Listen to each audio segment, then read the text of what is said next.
প্রিয় বন্ধুরা, আসসালামু আলাইকুম। ডিএমএল কালেকশন থেকে সকলকে স্বাগতম ও শুভেচ্ছা জানাচ্ছি।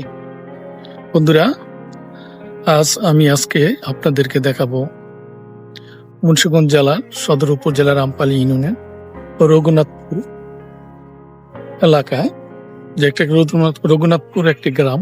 এই গ্রামে বৌদ্ধ ভিক্ষুকদের যে ঐতিহাসিক প্রাকৃতি বা প্রত্নতান্ত্রিক এখানে পাওয়া গেছে, সেইখানে আমি এসেছি আপনাদেরকে দেখার জন্য। আমি নিজে এখানে আসলাম, দেখব এবং দেখি এখান থেকে কি ইতিহাস সংগ্রহ করা যায় এবং আপনাদেরকে জানানো যায়। বন্ধুরা, প্রায় 1000 বছর পূর্বে এখানে বৌদ্ধদের বসবাস ছিল। এই বৌদ্ধদের বেশিরভাগই ছিলেন পাল বংশে এরা, আর পাল বংশের থেকেই আস্তে আস্তে ধর্মান্তরিত হয়ে সেন বংশ থেকে পরবর্তীতে হিন্দু ধর্মান্তরিত হয়ে হিন্দু ধর্মে ধর্মান্বিত হন। এই মুন্সিগঞ্জ জেলার একটি প্রত্নতান্ত্রিক এলাকা। রঘুনাথপুর যেরকম বৌদ্ধ বিহারে প্রত্নতান্ত্রিক পাওয়া গেছে, সেরকম নাটেশ্বরও গিয়েছি, দেখেছি। সেখানে অনেক প্রত্নতান্ত্রিক নিদর্শনা পাওয়া গেছে, যদি এখন এগুলো পরিপূর্ণভাবে উত্তোলন বা জনসমুখে পরিদর্শন করার মতো এরকম সিচুয়েশন বা ওরকম ঠিক করা হয়নি। কিন্তু ইতিহাস দিক দিয়ে তাকালে দেখা যায় মুন্সিগঞ্জ প্রথমে বৌদ্ধ ধর্মদের, পরবর্তীতে হিন্দু। রাজা বলাল সেন সেই 13 ব্যক্তির খোঁজে 18 জন সৈন্য নিয়ে বৌদ্ধানুগুজে যখন আক্রমণ করে, তখন এই মুন্সিগঞ্জ বিক্রম করে চলে আসে।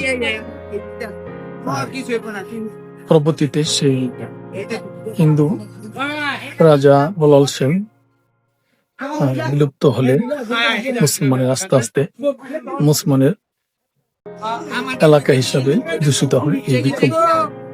আজকে সেই বিক্রমপুরে আস্তে আস্তে আপনাদের সামনে মুন্সিগঞ্জের পরিপূর্ণ ইতিহাসকে তুলে যাবো, কিভাবে এখানে মুসলমান এসেছে, বলাল সেন রাজার কিভাবে এখানে পতন হয়েছিল,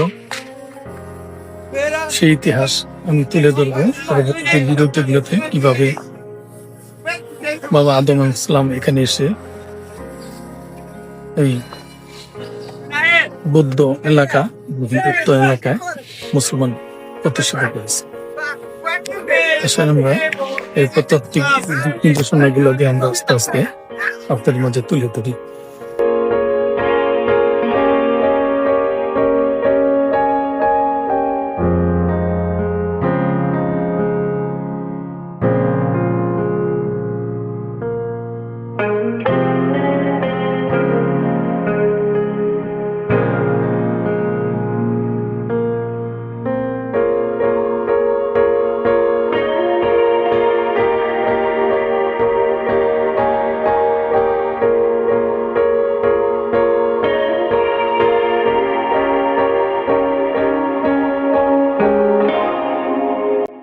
ইতিহাস ঐতিহ্য জানতে হলে বাংলাদেশের প্রত্যন্ত এলাকার যে প্রাচীন নির্দেশনাগুলো আছে, সেই নির্দেশনাগুলো পরিদর্শন করলে বোঝা যায় যে বাংলাদেশ বা ভারতীয় মহাদেশটাকে কারা প্রথম শাসন করেছিল এবং কিভাবে কালক্রমে বিভিন্ন ধর্মে জাতিরা এই দেশকে শাসন করেছিল।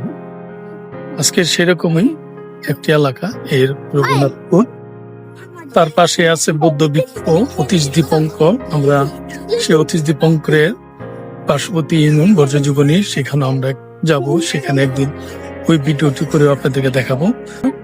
এই ইতিহাসকে আরো সংরক্ষণ করার জন্য সরকারের এখনো পর্যন্ত সেরকম দৃষ্টিগোচর করা হয়নি বলা যায়, কারণ এখনো পর্যন্ত সেরকম পর্যটন আসার মতো সেরকম পরিবেশ তৈরি হয় না। যদিও কিছু কিছু পর্যটন এখানে আসে ঘুরতে, অল্প কিছু, কিন্তু দেশ বিদেশ থেকে পর্যটন আসতে হলে প্রত্যেককে আরো সুন্দরভাবে সাজাতে হবে। তাহলে দেশের ঐতিহ্য ইতিহাস সারা বিশ্বের কাছে বা বিশ্ব দরবারে মাথা উঁচু করে দাঁড়িয়ে তাদের ইতিহাস করতে হবে।